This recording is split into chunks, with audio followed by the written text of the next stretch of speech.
샬롬. 오늘도 새벽 예배 자리에 나오신 여러분들을 주의 이름으로 환영합니다. 찬송가 438장 내 영혼이 은총 입어 함께 찬송하도록 하겠습니다.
이 시간 저와 여러분 함께 나눌 말씀은 빌립보서 1장 1절부터 11절 말씀입니다. 우리 한 절씩 교독하시고 마지막 절 함께 읽도록 하겠습니다. 그리스도 예수의 종 바울과 디모데는 그리스도 예수 안에서 빌립보에 사는 모든 성도와 또한 감독들과 집사들에게 편지하노니 하나님 우리 아버지와 주 예수 그리스도로부터 은혜와 평강이 너희에게 있을지어다. 내가 너희를 생각할 때마다 나의 하나님께 감사하며 강구할 때마다 너희 무리를 위하여 기쁨으로 항상 간구함은 너희가 첫날부터 이제까지 복음을 위한 일에 참여하고 있기 때문이라. 착한 일을 시작하신 이가 그리스도 예수의 날까지 이루실 줄을 우리는 확신하노라.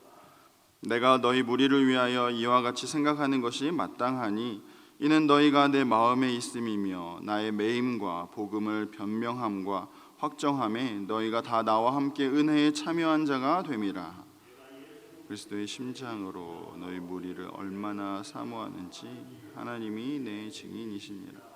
내가 기도하노라. 너희 사랑을 지식과 모든 총명으로 점점 더 풍성하게 하사 너희로 지극히 선한 것을 분별하며 또 진실하여 허물없이 그리스도의 날까지 함께 읽겠습니다. 예수 그리스도로 말미암아 의의 열매가 가득하여 하나님의 영광과 찬송이 되기를 원하노라. 아멘. 이 시간 빌립보를 향한 편지라는 제목으로 함께 말씀 나누고자 합니다. 사도 바울은 지금 옥중에 갇혀 있는 상태입니다. 옥중에 있지만 그는 사랑하는 빌립보를 향해서 편지를 보내며 빌립보 교회의 성도들의 평안을 간구하고 있습니다. 이 빌립보 교회는 어떤 교회입니까? 사도행전 16장에서 사도 바울이 이제 2차 전도 여행 중에 아시아 지역으로 가려고 합니다. 하지만 성령 하나님께서 바울을 막으시고 마게도냐 지역으로 그 방향을 틀으셨습니다.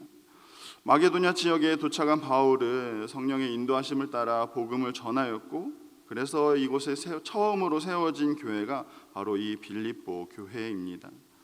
이 빌립보에는 자주색 옷감을 판매하던 그런 루디아가 복음을 듣고 그리스도를 믿게 되었고, 또한 귀신 들린 여종을 바울이 고쳐주었는데 옥에 갇히게 되는 그러한 일이 발생하게 되었습니다.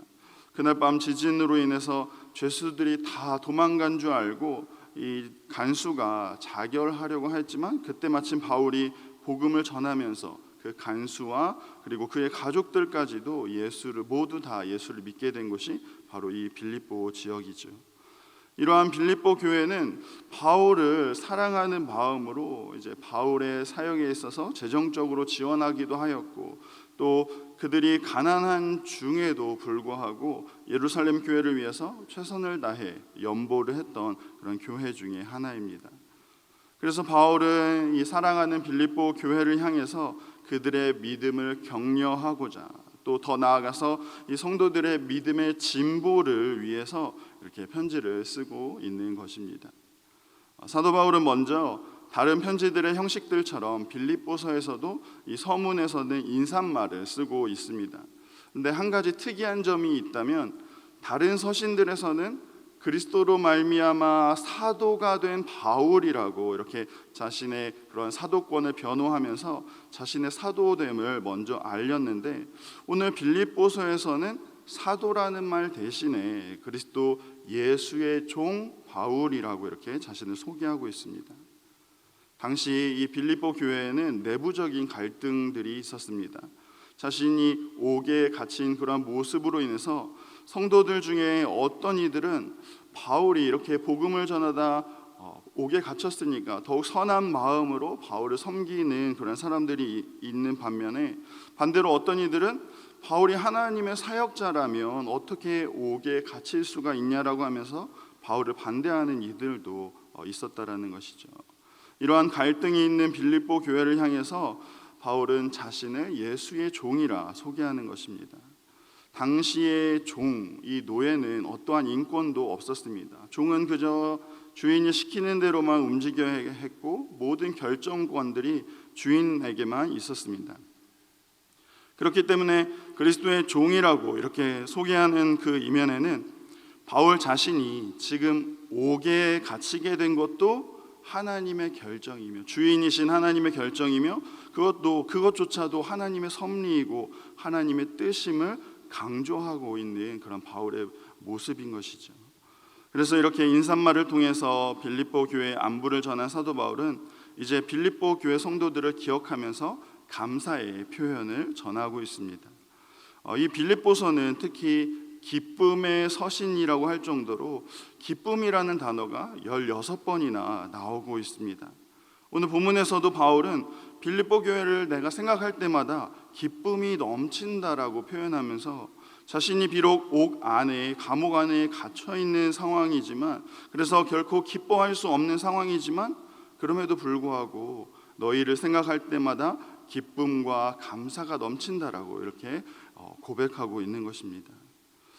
바울은 이 빌립보 교회의 어떠한 모습 때문에 이렇게 기쁨을 고백하고 있는 것입니까? 오늘 5절 말씀에 보시면 너희가 첫날부터 이제까지 복음을 위한 일에 참여하고 있기 때문이라 이렇게 이야기합니다. 빌립보 교회 성도들은 지금까지 바울의 사역을 열심히 도왔습니다. 바울의 사역 가운데 부족함이 없도록 물질적으로 그리고 재정적으로 열심히 도운 것이죠. 하지만 이 빌립보 교회가 고린도 교회처럼 넉넉해서 이렇게 열심히 도운 것이 아닙니다. 그들도 분명히 상황이 어려웠지만 그들은 최선을 다해서 바울의 사역에 동참하였고 그 모습이 바울에게 큰 위로가 되고 힘이 되었기 때문에 이렇게 복음에 참여한 모습이 참 기쁨이 된다라고 고백하고 있습니다. 바울은 이러한 모습을 보면서 6절의 말씀처럼 착한 일을 시작하신 이가 그리스도 예수의 날까지 이루실 줄을 우리는 확신하노라 말씀합니다. 빌립보 교회 성도들이 어려움 중에도 바울을 돕기 시작한 이러한 모습은 하나님이 주신 마음 안에서, 하나님의 뜻 안에서 이루어진 일이고, 또한 이러한 일을 마치실 것도 하나님이 하신다라는 의미입니다. 그런데 하나님이 하셨으니까 빌립보 교회의 수고가 헛되거나 또 그들의 섬김이 아무 의미가 없다라는 그러한 말이 아닙니다. 이렇게 어려운 중에도 돕기를 주저하지 않는 그러한 모습이 일반적으로 우리가 생각할 때는 정말 불가능하기도 하고 미련한 것처럼 보이기까지 하지만, 이런 선한 일을 시작하신 이가 하나님이시기 때문에 이 선한 일을 마치실 때까지 당연히 하나님이 결코 쉬지 않으실 것이며, 이 섬김의 일을 마칠 때까지 하나님이 빌립보 교회를 도우실 것이라는 그러한 의미입니다. 그렇기 때문에 이것은 오히려 빌립보 교회의 위로가 되고 격려가 되는 그러한 말씀입니다. 사랑하는 성도 여러분, 우리가 주의 일을 시작할 때에도 우리 역시 모든 상황과 환경으로 인해서 주저하는 경우들이 많이 있습니다. 우리의 모습을 생각해 볼 때 시간도 부족하고 또 재정도 부족하고 여러 가지 형편이 나아지면 주의 일을 해야지 이렇게 생각할 때도 있습니다. 하지만 오늘 바울의 고백처럼 그 섬김의 마음을 주신 이가 하나님이시고 또 섬기는 일을 감당할 수 있도록 우리를 도우시는 이도 하나님이시며 그 섬김의 일을 마칠 때까지 우리에게 힘 주시고 지혜를 주시며 함께 하실 이도 하나님이시라는 사실을 우리는 기억해야 한다라는 것입니다.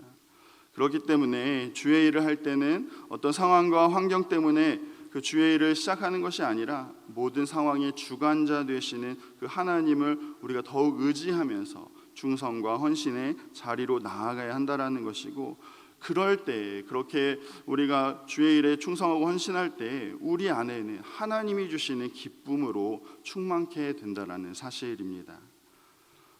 이렇게 빌립보 교회를 향한 감사를 표현한 바울은 이제 빌립보 교회 성도들을 향해서 기도로 오늘 본문을 마무리하고 있습니다. 9절 이하의 말씀을 보시면 내가 기도하노라 너희 사랑을 지식과 모든 총명으로 점점 더 풍성하게 하사.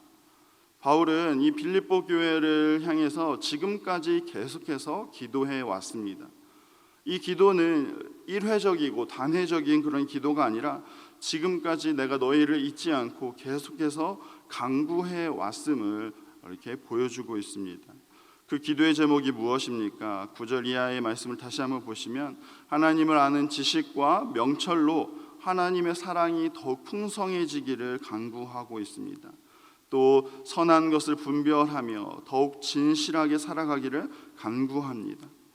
또한 그리스도의 날까지 그들에게 의의 열매가 가득하기를 간구합니다. 이처럼 바울의 기도는 이 빌립보 교회와 성도들이 하나님의 복음 안에서 더욱 거룩해져 가기를 바라는 그러한 기도이고, 이 빌립보 교회가 악한 세상에 물들지 않고 그 복음의 순수함으로 교회가 더욱 세워지기를 바라는 그러한 마음. 그래서 이 빌립보 교회가 하나님의 영광을 드러내는 그런 교회와 성도가 되기를 바라는 그러한 간구와 기도인 것입니다. 사랑하는 성도 여러분, 이러한 바울과 빌립보 교회의 관계를 생각해 볼 때 이 관계는 서로 사랑함으로 동역하는 그런 관계임을 알 수 있습니다. 빌립보 교회는 바울의 필요를 채워주고 있고 가난한 중에도 최선을 다해서 섬기고 있습니다. 이러한 모습을 보면서 바울은 빌립보 교회를 향해서 계속해서 기도하고 있고 그들을 기억하며 늘 기쁨과 감사가 충만하고 있습니다. 이들은 믿음의 동역자였다라는 사실이죠.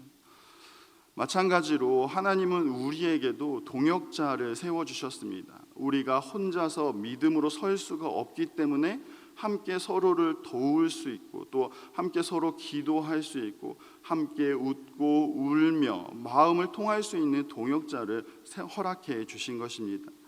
그렇기 때문에 우리가 이 한 공동체 안에서 믿음의 동역자로 서로를 생각할 때마다 감사가 나오는 관계, 또 서로 기도할 때마다 기쁨으로 서로를 위해 기도할 수 있는 그러한 사랑의 관계로 우리가 함께 세워져 가야 한다라는 것이죠. 부족한 중에도 서로에게 힘이 되고 또 위로가 되도록 우리를 한 공동체로 한 동역자로 불러주신 것이고, 내가 믿음 위에 세워져 갈 수 있도록, 내가 믿음 위에 온전히 세워져 갈 수 있도록 하나님은 우리에게 동역자를 허락해 주셨다는 사실입니다. 사랑하는 성도 여러분, 신앙생활은 혼자 할 수 없습니다. 우리는 믿음의 동역자가 필요합니다. 내가 넘어졌을 때 누군가 나를 일으켜 줘야 되고 누군가 넘어졌을 때 내가 가서 일으켜 주어야 하기 때문입니다. 우리가 먼저 누군가에게 믿음의 동역자가 되어주시고 또한 우리에게 허락하신 그 믿음의 동역자들을 생각하면서 우리 함께 믿음의 여정을 끝까지 나아가는 저와 여러분 다 되시기를 간절히 소망합니다. 기도하시겠습니다. 사랑하는 하나님, 바울과 빌립보 성도들이 서로를 돕고 또 서로 기도하는 모습을 통해서 동역자의 소중함을 알게 하시니 감사를 드립니다. 이렇게 귀한 모습들이 우리 공동체 안에도 나타날 수 있도록 주여 인도하여 주옵소서. 우리의 모습이 여전히 부족하고 연약하기에 서로를 세워줄 수 있는 그런 동역자들이 필요합니다.